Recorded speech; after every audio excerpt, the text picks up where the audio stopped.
Slowed down 14,000 times, it's clear that the kick or recoil of the high-precision M16 moves it very little.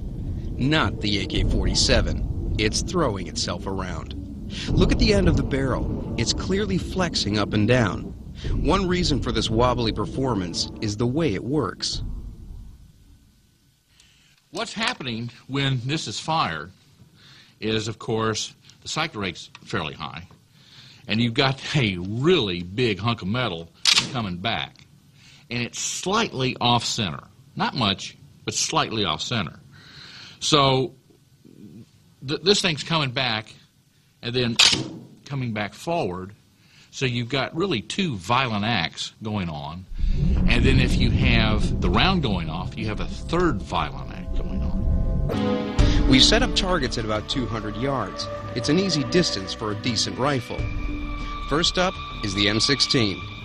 What we're looking for is grouping, how close the shots are to each other.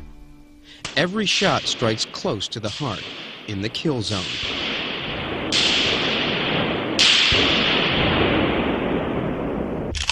Now, the AK-47. Only one of the 5 shots even tags the lower left edge of the paper. Not one strikes the kill zone. And it's clear from the design of the sights that the American weapon was designed to be more accurate from the very start.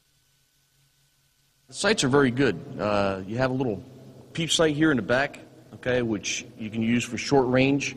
And what you could do is you can actually flip it forward, and if you look on the back, you can actually see an L.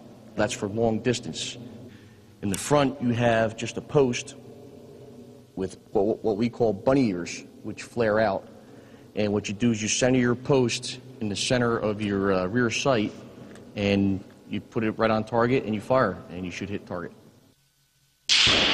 The AK sight is very crude. It's not as good as the peep sights that the Americans have been using since World War II. You take your front post and you line it up with the little notch right here, and the top of the front post and the top of this bar will be level. And you set your target right on top of those 3 points. This way. The Soviet solution was brutally simple. Take the heavy old rifle bullet and make it shorter, and therefore lighter.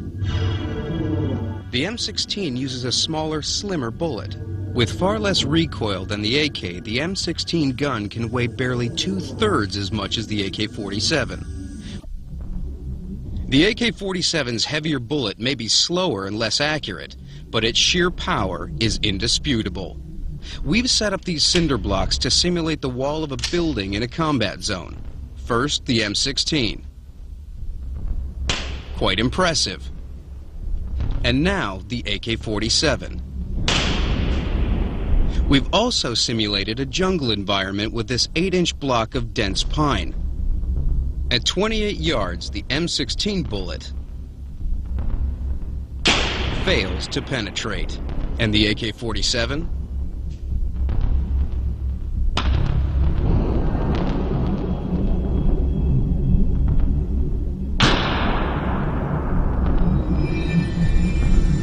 Be better as rifles or as machine guns.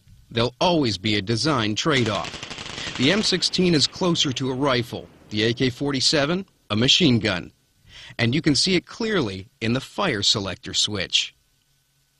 The AK-47, when you start in the upper position, you're in the safe position. It also works as a dust cover.